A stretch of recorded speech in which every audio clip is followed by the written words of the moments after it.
ನಮಸ್ಕಾರ, ಕನ್ನಡ ಒನ್ ನ್ಯೂಸ್ಗೆ ಸ್ವಾಗತ. ನಾನು ನಿಶ್ಮಾ ಇರ್ಷಾದ್. ವೀಕ್ಷಕರೇ, ಇವತ್ತು ದೇಶದ ಲಕ್ಷಾಂತರ ವಿದ್ಯಾರ್ಥಿಗಳು ಮತ್ತು ಪೋಷಕರ ಕಣ್ಣಲ್ಲಿ ನೀರಿದೆ. ಹಗಲು ರಾತ್ರಿ ಅನ್ನದೇ ಊಟ ನಿದ್ರೆ ಬಿಟ್ಟು ಓದಿದ ಮಕ್ಕಳಿಗೆ ಈ ವ್ಯವಸ್ಥೆ ಕೊಟ್ಟ ಬಹುಮಾನ ಏನ್ ಗೊತ್ತಾ? ಪರೀಕ್ಷೆ ರದ್ದು. ಇದು ಕೇವಲ ಪೇಪರ್ ಲೀಕ್ ಅಲ್ಲ, ಈ ದೇಶದ ಪ್ರತಿಭೆಗಳ ಭವಿಷ್ಯಕ್ಕೆ ವ್ಯವಸ್ಥಿತವಾಗಿ ಹಚ್ಚಿದ ಕೊಳ್ಳಿ ಅಂತಾನೆ ಹೇಳ್ಬೋದು. ಯಾವ ನಾಯಕರ ಪದವಿಗಳ ಬಗ್ಗೆಯೇ ಈ ದೇಶದಲ್ಲಿ ಒಂದು ದೊಡ್ಡ ಪ್ರಶ್ನೆಗಳಿವೆಯೋ ಅಂತಹವರಿಂದ ನಮ್ಮ ಮಕ್ಕಳ ಶಿಕ್ಷಣದ ಬಗ್ಗೆ ಕಾಳಜಿಯನ್ನ ನಿರೀಕ್ಷಿಸೋದಕ್ಕೆ ಸಾಧ್ಯ ಇದೆಯಾ ಹೇಳಿ? ನಿಮ್ಮ ಮಕ್ಕಳು ರಸ್ತೆಯಲ್ಲಿ ಜಾತಿ ಧರ್ಮದ ಹೆಸರಲ್ಲಿ ರಾಜಕೀಯ ಆಯುಧವಾಗಬೇಕು ಅಂತ ಬಯಸುವ ನಾಯಕರಿಗೆ ಈ ಪೇಪರ್ ಲೀಕ್ ಆದ್ರೇನು? ಹೀಗೆ ಅಸಹಾಯಕತೆ ವ್ಯಕ್ತಪಡಿಸ್ತಾ ಹೋದ್ರೆ ಸಾಲೋದಿಲ್ಲ ವೀಕ್ಷಕರೇ. ನಾವು ಮೂಲವನ್ನ ಪ್ರಶ್ನಿಸಬೇಕಿದೆ.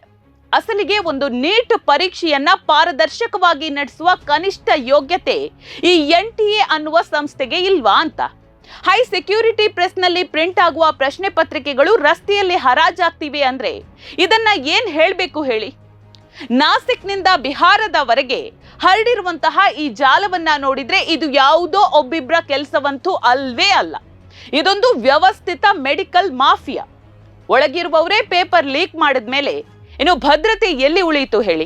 ಭದ್ರತೆ ಬಗ್ಗೆ ಮಾತನಾಡುವ ಈ ಸಂಸ್ಥೆಗಳು ವಿದ್ಯಾರ್ಥಿಗಳ ಮೇಲೆ ತೋರಿಸುವ ಪ್ರತಾಪ ಇದೆಯಲ್ಲ, ಅದು ಅಷ್ಟಿಷ್ಟಲ್ಲ.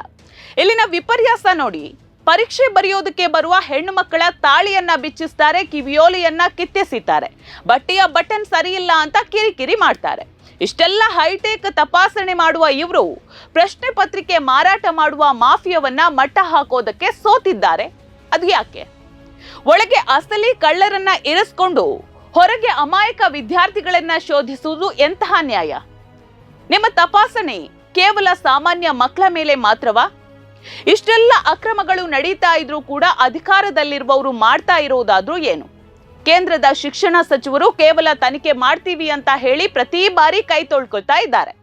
2024ರ ಗ್ರೇಸ್ ಮಾರ್ಕ್ ಹಗರಣದಲ್ಲೂ ಇದೇ ಆಟ ನಡೆದಿತ್ತು. ಈಗಲೂ ತಿಪ್ಪೆ ಸಾರಿಸುವ ಕೆಲಸ ನಡೀತಾ ಇದೆ. ಒಂದೇ ಒಂದು ಪರೀಕ್ಷೆಯನ್ನು ಸರಿಯಾಗಿ ನಡೆಸೋದಕ್ಕೆ ಸಾಧ್ಯವಾಗದ ಈ ಶಿಕ್ಷಣ ವ್ಯವಸ್ಥೆಯ ಮುಖ್ಯಸ್ಥರು ಈಗಲೂ ಕೂಡ ಆ ಕುರ್ಚಿಯಲ್ಲಿ ಅಂಟಿಕೊಂಡು ಕುಳಿತಿದ್ದಾರಂದ್ರೆ ನಾಚಿಕೆ ಆಗ್ಬೇಕು ಅವರಿಗೆ.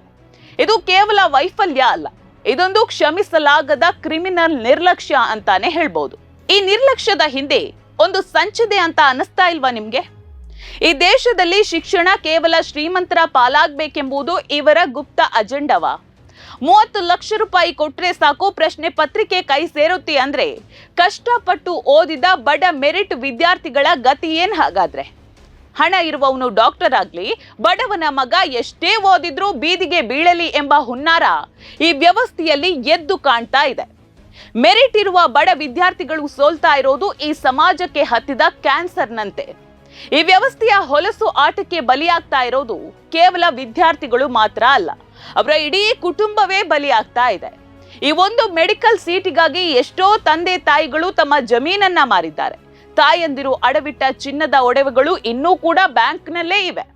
ಲಕ್ಷಾಂತರ ರೂಪಾಯಿಯನ್ನ ಫೀಸ್ ಕಟ್ಟಿ ಮಕ್ಕಳನ್ನ ಓದಿಸಿದ ಆ ಪೋಷಕರ ಪರಿಸ್ಥಿತಿಯನ್ನ ಒಮ್ಮೆ ನೀವು ಯೋಚಿಸಿ ನೋಡಿ. ಈಗ ಪರೀಕ್ಷೆ ರದ್ದಾಗಿದೆ ಅಂದ್ರೆ ಆ ಹಣ, ಆ ಶ್ರಮ ಎಲ್ಲವನ್ನು ಮರಳಿಸೋದಕ್ಕೆ ಸಾಧ್ಯ ಇದೆಯಾ? ಮರುಪರೀಕ್ಷೆ ಅನ್ನೋದು ಸರ್ಕಾರದ ಪಾಲಿಗೆ ಒಂದು ಘೋಷಣೆ ಇರಬಹುದು, ಆದ್ರೆ ವಿದ್ಯಾರ್ಥಿಗಳಿಗೆ ಅದು ಬೆಟ್ಟದಷ್ಟು ಹೊರೆ. ವೀಕ್ಷಕರೇ, ಬಡವರ ಪರಿಸ್ಥಿತಿ ಹೀಗಿದ್ರೆ ನಾಯಕರ ನಡೆ ಮಾತ್ರ ಬೇರೆಯೇ ಇದೆ. ಅತ್ಯಂತ ಕರಾಳ ಸತ್ಯವೇನಂತ ಹೇಳಿದ್ರೆ, ದೇಶದ ಭವಿಷ್ಯದ ಬಗ್ಗೆ ಭಾಷಣ ಮಾಡುವ ಅದೆಷ್ಟೋ ನಾಯಕರ ಮಕ್ಕಳು ಇವತ್ತು ವಿದೇಶದ ಪ್ರತಿಷ್ಠಿತ ವಿಶ್ವವಿದ್ಯಾಲಯಗಳಲ್ಲಿ ಓದುತ್ತಾ ಇದ್ದಾರೆ. ಅಲ್ಲಿ ಯಾವುದೇ ಪೇಪರ್ ಲೀಕ್ ಹಗರಣಗಳಿಲ್ಲ. ಆದ್ರೆ ನಮ್ಮ ದೇಶದ ಸಾಮಾನ್ಯ ಮಕ್ಕಳನ್ನ ಮಾತ್ರ ಧರ್ಮ, ರಾಜಕೀಯದ ಹೆಸರಿನಲ್ಲಿ ಬೀದಿಯಲ್ಲಿ ಕುಣಿಯುವಂತೆ ಪ್ರೇರೇಪಿಸಲಾಗ್ತಾ ಇದೆ. ನಾಯಕರ ಮಕ್ಕಳಿಗೆ ಜ್ಞಾನದ ಶಿಕ್ಷಣ, ಸಾಮಾನ್ಯರ ಮಕ್ಕಳಿಗೆ ಭಾವನಾತ್ಮಕ ಆಯುಧ. ಇದೇ ಇವರ ಅಸಲಿ ಮುಖ. ಇನ್ನು ಪ್ರಶ್ನೆ ಕೇಳೋದಕ್ಕೆ ಹೋದ್ರೆ ಇವರಿಂದ ಬರುವ ಉತ್ತರ ಇದೆಯಲ್ಲ, ಅದಂತೂ ನಿಜವಾಗ್ಲೂ ಅಸಹ್ಯ ಹುಟ್ಟಿಸುತ್ತೆ. ಬಿಹಾರದ ಶಿಕ್ಷಣ ಮಂತ್ರಿಯೊಬ್ರು ಹೇಳ್ತಾರೆ, ಹೆಣ್ಣು ಮಕ್ಕಳು ಪ್ರತಿಭಟನೆಗೆ ರಸ್ತೆಗೆ ಇಳಿಯುವ ಅಗತ್ಯ ಏನಿದೆ, ಮೋದಿಜಿ ಇದ್ದಾರಲ್ಲ ಅಂತ. ಅಲ್ಲ ರೀ, ಶಿಕ್ಷಣ ವ್ಯವಸ್ಥೆ ಸರಿಯಿಲ್ಲದಿದ್ದಾಗ ಮಕ್ಕಳು ರಸ್ತೆಗೆ ಬರದೆ ಇನ್ನೇನು ಮಾಡಬೇಕು ಹೇಳಿ? ಈ ಮಂತ್ರಿಗಳು ತಾಂತ್ರಿಕರ ಮುಂದೆ ತಲೆಯಾಡಿಸ್ತಾರೆ, ಆದ್ರೆ ವಿದ್ಯಾರ್ಥಿಗಳಿಗೆ ಸಂಸ್ಕಾರದ ಪಾಠ ಮಾಡ್ತಾರೆ. ಅಸಲಿ ಸಮಸ್ಯೆಗಳನ್ನ ಮನೆಮಾಚೋದಕ್ಕೆ ಸಂಸ್ಕಾರದ ಮುಸುಕು ಹಾಕೋದು ಇವರಿಗೆ ರೂಢಿಯಾಗ್ಬಿಟ್ಟಿದೆ. ಇನ್ನು ಈ ನೀಟ್ ಪರೀಕ್ಷೆಯ ಅಕ್ರಮದ ಹಿಂದೆ ಬಿಜೆಪಿ ನಾಯಕರ ನೇರ ಕೈವಾಡ ಇದೆ ಅನ್ನುವಂತಹ ಒಂದು ಗಂಭೀರ ಆರೋಪ ಈಗ ಸಾಕ್ಷ್ಯಾಧಾರಗಳೊಂದಿಗೆ ಹೊರಬರ್ತಾ ಇದೆ. ಜೈಪುರದಲ್ಲಿ ಬಂಧಿತನಾಗಿರುವ ದಿನೇಶ್ ಎಂಬ ಆರೋಪಿ ಬಿಜೆಪಿಯೊಂದಿಗೆ ನಿಕಟ ಸಂಬಂಧವನ್ನ ಹೊಂದಿದ್ದು, ತನ್ನ ಮಗನ ಓದಿನ ಹೆಸರಿನಲ್ಲಿ ಸುಮಾರು 30 ಲಕ್ಷ ರೂಪಾಯಿ ನೀಡಿ ಪ್ರಶ್ನೆ ಪತ್ರಿಕೆಯನ್ನ ಖರೀದಿಸಿರೋದು ವ್ಯವಸ್ಥಿತ ಭ್ರಷ್ಟಾಚಾರಕ್ಕೆ ಹಿಡಿದ ಕನ್ನಡಿಯಾಗಿದೆ. ಮಹಾರಾಷ್ಟ್ರದಿಂದ ಹರಿಯಾಣದವರೆಗೆ ಹಬ್ಬಿರುವ ಈ ಜಾಲವು ಆಡಳಿತಾರೂಢ ಪಕ್ಷದ ರಕ್ಷಣೆಯಲ್ಲೇ ನಡೀತಾ ಇದೆಯೇ ಅನ್ನುವ ಅನುಮಾನ ಮೂಡ್ತಾ ಇದೆ.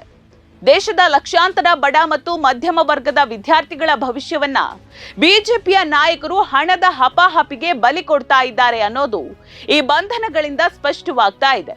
ಇದು ಕೇವಲ ಒಂದು ಪ್ರಶ್ನೆ ಪತ್ರಿಕೆಯ ಸೋರಿಕೆಯಲ್ಲ, ಬದಲಿಗೆ ವರ್ಷಗಳಿಂದ ಆಕಾಂಕ್ಷಿ ವಿದ್ಯಾರ್ಥಿಗಳ ಕನಸಿನ ಮೇಲೆ ನಡೀತಾ ಇರುವಂತಹ ನಿರಂತರವಾದ ದಾಳಿಯಾಗಿದೆ.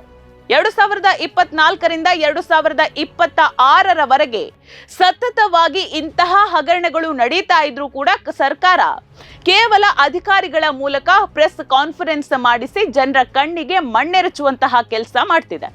ಅಧಿಕಾರವನ್ನ ದುರುಪಯೋಗ ಪಡಿಸಿಕೊಂಡು ಈ ಹಗರಣದಲ್ಲಿ ಭಾಗಿಯಾಗಿರುವ ದೊಡ್ಡ ದೊಡ್ಡ ಮೀನುಗಳನ್ನ ಮತ್ತು ರಾಜಕೀಯ ಪ್ರಭಾವಿಗಳನ್ನ ರಕ್ಷಿಸಲಾಗ್ತಿದೆ ಅನ್ನುವಂತಹ ಆರೋಪ ಕೇಳಿ ಬರ್ತಾ ಇದೆ.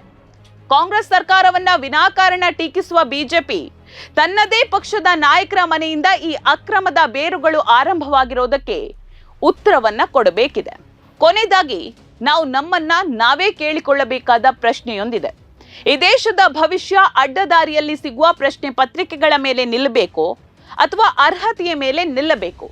ವ್ಯವಸ್ಥೆಯನ್ನೇ ಭ್ರಷ್ಟಾಚಾರಗೊಳಿಸಿರುವ ಈ ಮಾಫಿಯಾಗೆ ಮುಕ್ತಿ ಯಾವಾಗ? ಇವತ್ತು ನಾವು ಧ್ವನಿ ಎತ್ತದಿದ್ರೆ ನಾಳೆ ನಮ್ಮ ಮಕ್ಕಳ ಭವಿಷ್ಯವು ಹರಾಜಾಗೋದ್ರಲ್ಲಿ ಸಂಶಯ ಇಲ್ಲ. ಇದು ಕೇವಲ ನಮ್ಮ ಮಕ್ಕಳ ಸಮಸ್ಯೆ ಅಲ್ಲ, ಈ ದೇಶದ ಅಸ್ತಿತ್ವದ ಪ್ರಶ್ನೆ. ದಯವಿಟ್ಟು ಈಗಲಾದ್ರೂ ಎಚ್ಚೆತ್ತುಕೊಳ್ಳಿ. ನೋಡ್ತಾ ಇರಿ ಸಮ ಸಮಾಜಕ್ಕಾಗಿ ಕನ್ನಡ ಒನ್ ನ್ಯೂಸ್. ನಮಸ್ಕಾರ.